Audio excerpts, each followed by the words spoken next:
tugas-tugasnya sudah selesai ya Bu ya? Ya sudah selesai. Sudah tidak dikejar lagi? Iya, dengan perjalanan yang sangat membara. Iya. Ternyata itu kalau masih ada tanggungan tugas kita itu merasa gimana Bu ya? Iya Bu. Gak tenang. Gak bisa tidur. Kayak seperti hutan gitu itu. Ya Bu, alhamdulillah hari ini kita melaksanakan pendampingan individu yang kelima. Untuk tema pendampingan kali ini adalah rancangan program yang berpihak kepada murid. Dan selanjutnya fokus pendampingan kali ini yang pertama refleksi penerapan aksi nyata modul 3.1, diskusi rancangan program yang berdampak kepada murid. Yang ketiga, diskusi perkembangan komunitas praktisi yang dijalankan di sekolah serta implementasi dari rencana lokal karya 3 untuk berbagi ke rekan sejawat. Nah, pada hari ini juga ada penilaian keterampilan coaching untuk supervisi akademik. Ibu Inaya, seperti biasa saya ingin menanyakan apa saja proses yang sudah berjalan selama 1 bulan terakhir. Kemudian apa rencana tindak lanjut dari pendampingan sebelumnya serta hal-hal yang dianggap sebagai capaian selama 1 bulan terakhir. Sebelumnya saya mohon maaf Bu, karena memang kondisinya seperti ini. Ada suara-suara bising dari anak-anak yang sedang bermain di luar. Ya, untuk proses yang sudah berjalan selama 1 bulan ini, saya alhamdulillah luar biasa sekali di modul 3 ini Bu. Saya mempelajari serangkaian 3 modul itu di 3.1 itu ada pengambilan keputusan dan nilai-nilai kebajikan sebagai seorang pemimpin. Kemudian di 3.2 itu saya belajar tentang pengelolaan aset yang dimiliki sekolah. Dan yang ketiga, 3.3 ini terakhir ini saya belajar mengenai program-program yang berpihak pada murid. Kemudian untuk capaian atau rencana tindak lanjut selama pendampingan sebelumnya, saya berharap nanti dari pendampingan ini saya bisa mendapatkan bimbingan untuk mengaplikasikan apa yang sudah dapat saya peroleh di modul 3 ini untuk saya aplikasikan di kelas dan sekolah. Kemudian untuk capaian selama 1 bulan ini saya mempelajari melalui alur merdeka Bu, materi di LMS itu mulai dari mandiri, kemudian eksplorasi konsep dan kolaborasi, eksplorasi, kemudian aksi nyata itu Bu. Saya sudah mempelajari itu dan alhamdulillah sudah di modul terakhir ini Bu. Capaian terakhir ini iya Naga ya Bu ya? Iya. Di pengelolaan program ini luar biasa Bu. Padat meraya tapi tetap bisa mencapainya. Terima kasih Ibu Inaya, hari ini luar biasa sekali. Ternyata Bu Inaya sudah bisa menyelesaikan tugas di modul 3.1. Kemudian kemarin juga telah menyelesaikan tes akhir ya Bu ya. Ya. Apapun hasilnya itu adalah capaian dari Ibu Inaya. Ya, Bu ya. Ibu Inaya, hari ini ada penerapan aksi nyata modul 3.1 itu. Nah, dalam penerapan aksi nyata modul 3.1 ini Ibu Inaya tidak ditugaskan untuk melaporkan implementasinya di LMS. Ibu Inaya hanya mendiskusikan pengalaman dan refleksi dari aksi nyata ini bersama saya sebagai pengajar praktik. Kemudian kali ini refleksi ini akan dijadikan menjadi penerapan aksi nyata modul 3.1 itu. Nah, apakah sudah siap Ibu? Sudah ya. Ibu Inaya, berdasarkan hasil pemetaan yang Ibu Inaya lakukan, bagaimana hal tersebut mempengaruhi proses pengambilan keputusan yang dilakukan oleh Ibu Inaya? Coba disampaikan ini. Baik Bu, terima kasih kesempatannya. Di modul 3.1 ini kan memang materinya mengenai pengambilan keputusan dan yang kebajikan sebagai seorang pemimpin. Dalam pengambilan ini saya berdasarkan aset yang dimiliki oleh sekolah.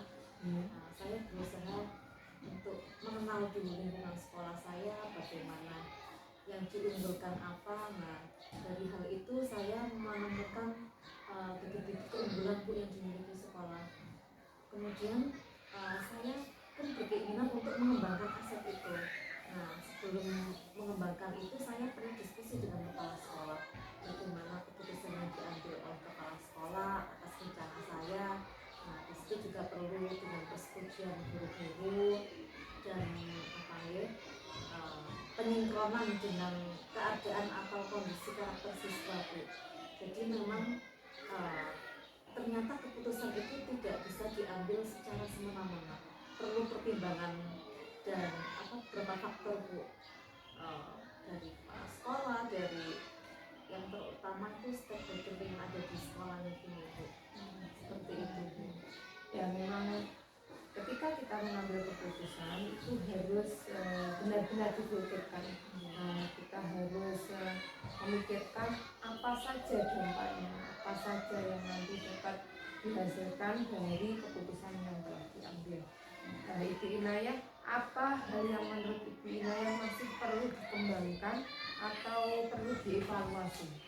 Ya, menurut saya sesuatu yang perlu dievaluasi dalam tahap ini itu ternyata di SD saya ini dekat dengan pabrik atau usaha pembuatan tepung pati. Di mana itu kan memang tepung pati sangat dimanfaatkan warga sini. Jadi ternyata di daerah ini tanahnya itu subur untuk penanaman singkong. Nah, hal itu belum yang saya lihat itu sekolah kami belum mengembangkan untuk bekerjasama untuk mendatangkan misalnya guru kami ataupun siswa sendiri mengusahakan untuk mencoba menanam singkong, karena kebetulan lahan kita Haran kita ini sudah luas ya Bisa dimanfaatkan seperti itu. Dan itu belum terlalu terprogramkan ke arah itu Bu. Saya berencana Mengembangkan ini memanfaatkan hal itu. Ternyata ada yang bisa dikembangkan ya untuk kegiatan di sekolah ini. Apa hal yang menurut Ibu Inayah mendukung keberhasilan dari keputusan yang diambil tersebut? Ya, tentunya dengan kerjasama dari semua sekolah dan pihak-pihak yang terkait yang ingin diajak untuk berkolaborasi itu sangat penting Bu, mengenai komunikasi dan hubungan baik selama mengawali untuk mengajak program itu dan nanti berjalannya itu sangat penting Bu. Terutama referensi saya membutuhkan referensi untuk mendukung program yang saya ingin laksanakan di sekitar ini. Iya, mungkin saya bisa mencari di internet nantinya mengenai pengembangan aset yang bercocok tanam yang cocok di sekolah dan pengembangannya di sekitar lingkungan sekolah. Berarti hal tersebut bisa mendukung keberhasilan dari keputusan yang Ibu Inayah ambil ya. Ternyata ada juga selain dari dukungan sekolah, kita harus mencari referensi lain bagaimana program tersebut bisa terlaksana di sekolah ini. Bu Inayah, adakah pengalaman yang terjadi baik dalam kurun waktu dekat maupun sebelum mengikuti pendidikan guru penggerak yang mencerminkan dilema etika, baik itu terkait murid ataupun rekan sejawat?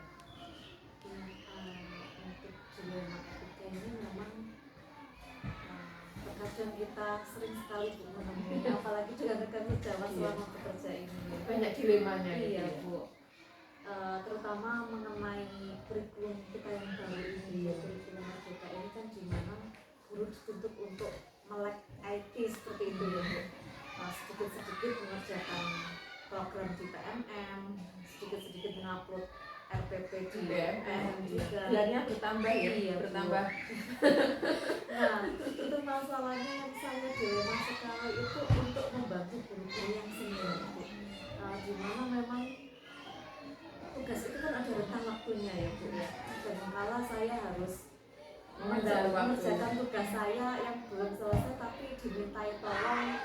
Itu membuat saya dilema apakah harus membantu ataukah saya membiarkannya. Itu sangat membuat saya berpikir keras begitu. Memang itu juga masuk ke dilema ya. Tapi itu pada akhirnya saya pun harus mengerjakan di rumah dengan memanfaatkan waktu-waktu di rumah yang harusnya untuk keluarga ternyata harus untuk bekerja juga. Seperti itu Bu. Memang dilemanya itu di situ. Sebenarnya kalau tujuan dari pemerintah sendiri adalah semua guru itu bisa mengerjakan tugasnya masing-masing. Tapi ternyata ada beberapa guru yang belum bisa IT sehingga itu membutuhkan pertolongan dari guru muda ya. Memang dilema juga itu ya. Bu Inayah, menurut Ibu apakah proses pengambilan keputusan yang dilakukan itu sesuai dengan prinsip dan langkah yang dipelajari pada modul 3.1? Saya rasa sudah sesuai Bu, karena memang mempertimbangkan empat paradigma, kemudian ada 3 prinsip Ya. dan 9 langkah pengujian mengenai pengambilan keputusan itu sebelum diujikan atau digunakan ke publik. Berarti kita harus tetap menjawab ya. Ya. Apa hal yang menurut Ibu Inayah masih perlu dikembangkan atau perlu dievaluasi dari proses pengambilan keputusan tersebut? Yang perlu saya kembangkan terutama dalam diri saya ini, saya masih kadang waktu untuk mengambil keputusan yang dirasa saya sangat penting gitu Bu. Jadi memang perlu latihan untuk berani dalam mengambil keputusan, kemudian membiasakan diri mengambil keputusan dengan alur itu tadi 3 prinsip, 4 paradigma dan 9 langkah pengambilan keputusan itu yang perlu saya biasakan agar nantinya terbiasa dan semakin yakin untuk mengambil keputusan di dalam dunia kerja ini. Ya, memang ada yang perlu dievaluasi dalam pengambilan keputusan karena gimana ya, keputusan itu adalah benar-benar harus dipikirkan secara matang. Tidak boleh kita ambil keputusan secara langsung tanpa ada dasar-dasarnya.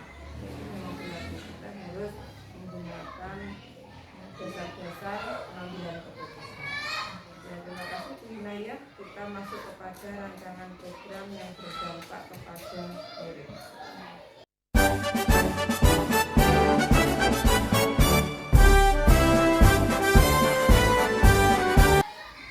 Bu Inayah, tadi kita sudah berdiskusi tentang program ya. Nah, selanjutnya kita berdiskusi tentang perkembangan komunitas praktisi Bu Inayah. Nah, di sini kita berdiskusi tentang perkembangan komunitas praktisi yang dijalankan di sekolah serta implementasi dan dari rencana di Lokakarya 2 untuk berbagi ke rekan sejauh. Ibu Inayah, siap?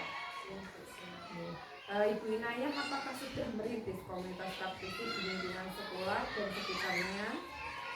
Dan bagaimana peran komunitas ini terhadap proses belajar Ibu Inayah? Coba diceritakan dulu.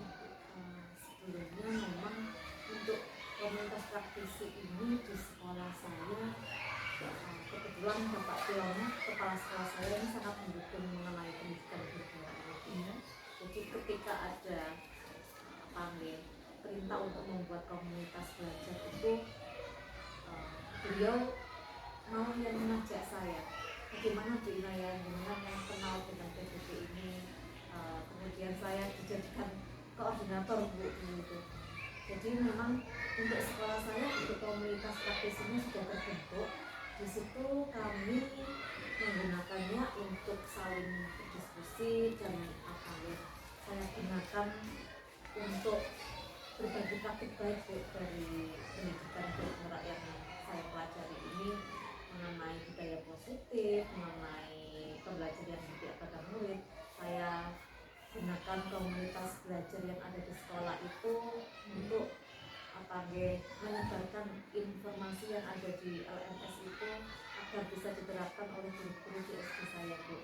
Kemudian itu untuk yang di luar sekolah ini ada KKG Bu, di komunitas KKG kelompok kerja guru di KKG ini di KKG ini alhamdulillah ketua KKG juga sangat mendukung mengenai CBP yang ada di bugusnya. Jadi seringkali kami dimintai untuk mengisi kegiatan praktik baik yang kami miliki untuk diberikan kepada guru-guru agar mereka terinspirasi di sekolahnya. Gitu. Nah, ternyata Ibu Inaya sudah merintis ya komunitas praktisi di lingkungan sekolah dan juga berperan di komunitas tersebut. Bu Inaya, apa saja perubahan yang menyenangkan yang Ibu Inaya alami dari rekan di komunitas praktisi Ibu Inaya? Iya, tentunya di sana saya bisa berkolaborasi, Bu, bertukar pikiran, kemudian kadang pengalaman yang diceritakan oleh guru yang lain itu ternyata hampir mirip-mirip, sehingga saya pun ketika memperoleh masalah atau memiliki masalah yang sama, saya bisa menerapkan ya cara-cara yang beliau selesaikan, strategi-strategi yang beliau terapkan itu saya bisa ATM gitu, dan verifikasi selesai saya gunakan seperti itu. Ya memang luar biasa sekali, Bu, bisa berbagi, berkolaborasi, sangat menyenangkan di kolaborasi tersebut. Terima kasih Bu Inaya, karena ternyata ada hal yang menyenangkan juga ya di komunitas tersebut. Mungkin di awal-awal itu sebelum kita ada istilah komunitas praktisi itu sebenarnya ada komunitas kita, tapi kan namanya kelompok kerja gitu ya. Tapi saat ini kan karena ada hal baru maka diubah menjadi komunitas, dan komunitas itu juga harus terdaftar di PMM. Jadi pusat itu tahu kalau di bawah itu benar-benar ada komunitasnya.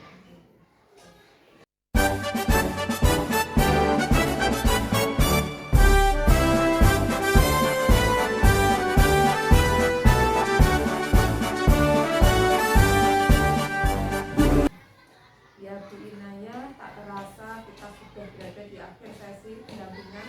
Kita tadi sudah melakukan pasca observasi juga dengan rekan sejawat Bu Inaya. Ternyata responnya bagus sekali ya Bu ya, teman-teman dari Bu Inaya tadi juga sangat responsif, juga mengikuti alurnya, ada pra-observasi, observasi dan juga pasca observasi. Bu Inaya, setelah Bu Inaya menjalani program pendidikan guru penggerak ini, apa hal yang menurut Bu Inaya paling Ibu Inaya kuasai dari materi-materi yang sudah dipraktekkan?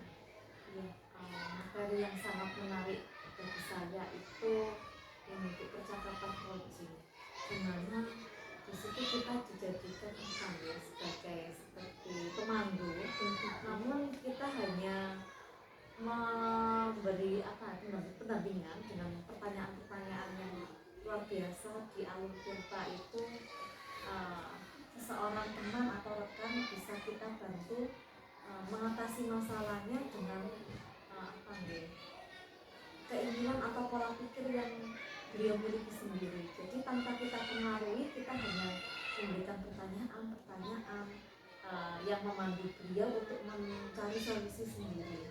Ya, saya merasa itu menarik itu. Iya, dan saya merasa senang, Bu, bisa menerapkan itu dan berhasil begitu ke salah satu rekan saya. Kemarin kita juga yang menarik itu coaching. Sebenarnya kalau saya itu paling nggak suka coaching. Karena kalau saya menjadi coachingnya itu nggak apa-apa, tapi kalau posisi coach itu sebenarnya saya tuh belum mahir. Kalau saya tuh ketika jadi pengajar praktik baru merasa bisa. Kalau dulu ketika saya menjadi guru penggerak, saya tuh merasa kurang itu ketika materi coaching itu. Ketika saya guru penggerak ya, tapi kalau saat ini saya bisa. Tapi ketika saya menjadi seperti Bu Inaya kan masih guru penggerak, masih dalam tahap pendidikan itu, menurut saya itu coaching itu hal yang kok gini ya, karena itu hal baru bagi saya. Jadi gini ya, harus begini ya. Seharusnya kan kalau kita istilahnya curhat ke teman itu yang menjadi yang mencari solusi kan seharusnya teman kita memberikan solusi ke kita. Tapi kalau di coaching kan enggak, kita sendiri ya mencari solusi. Ketika saya bisa menerapkan hal itu, saya senang sekali gitu. Ternyata saya bisa menahan diri untuk tidak memberikan solusi ke teman saya, dan itu berhasil dengan Bupa Luki itu sama guru kelas 6 itu. Beda orang beda. Selanjutnya Ibu, materi apa yang Ibu Inayah rasakan masih membingungkan dan ingin dipelajari lebih dalam? Ya, seperti yang saya sampaikan di awal tadi Bu, saya merasa belum yakin mengenai materi tentang pengambilan keputusan sebagai seorang pemimpin, karena memang di modul 3.3 ini enggak di modul 3 dari 3.1, 3.2, 3.3 ini kan kita disiapkan sebagai seorang pemimpin dalam pembelajaran. Ya, betul sekali. Saya merasa masih sangat tidak percaya diri ketika saya harus mengambil keputusan. Ya memang perlu pembiasaan dan pembelajaran lebih lagi dan lebih sering lagi untuk mengambil keputusan dengan berbagai prinsip, kemudian paradigma dan langkah-langkahnya yang sudah diajarkan dalam modul 3. Memang untuk mengambil keputusan itu hal yang sulit. Apapun keputusan itu pasti akan mempengaruhi pada kita. Memang bertanggung jawabkan. Nah, itu betul sekali. Nah, terima kasih Ibu Inayah sudah menyelesaikan tugas-tugas di LMS yang banyak sekali. Dan mungkin terlambat. Nggak apa-apa. Memang di sekolah kan tugas kita juga sudah banyak ya Bu ya. Nah, ketambahan lagi tugas guru penggerak. Kalau terlambat ya sama ulang. Yang penting kan tidak melebihi batas waktu yang sudah ditentukan. Seperti itu. Bu Inayah, kali ini saya ingin mengingatkan untuk persiapan pendampingan individu yang ke-6. Pendampingan individu ke-6, pendampingan yang terakhir itu ini, jadi perlu persiapan. Nah, Bu Inayah untuk pendampingan individu yang ke-6,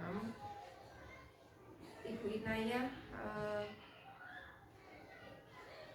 akan menyebarkan, mengumpulkan dan menginput survei tentang kompetensi guru penggerak.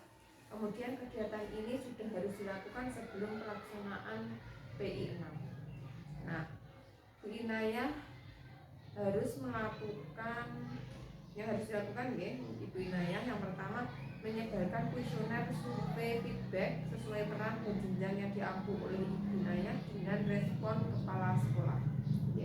Respondennya kepala sekolah, rekan guru yang berjumlah 5 orang, dan perwakilan murid 5 orang.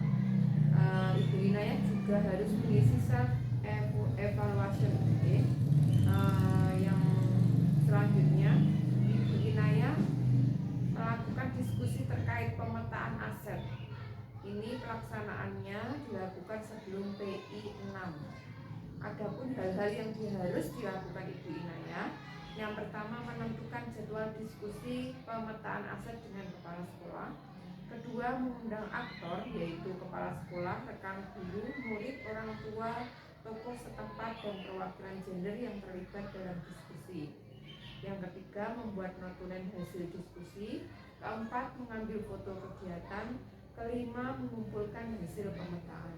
Nah, hal tersebut harus dipersiapkan dengan baik sehingga nanti pelaksanaan pendampingan individu ke-6 bisa berjalan dengan lancar. Terima kasih Bu Inayah, semoga di pendampingan selanjutnya kita bisa melakukannya dengan baik. Terima kasih, saya ucapkan kali ini sudah selesai. Oh iya, belum mengisi daftar hadir Bu Inayah.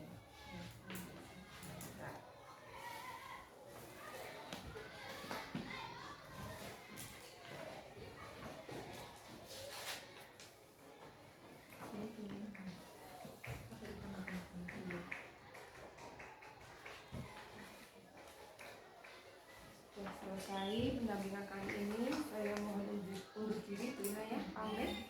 Saya akhiri, wassalamualaikum warahmatullahi wabarakatuh. Saya ucapkan terima kasih Bu untuk hari ini.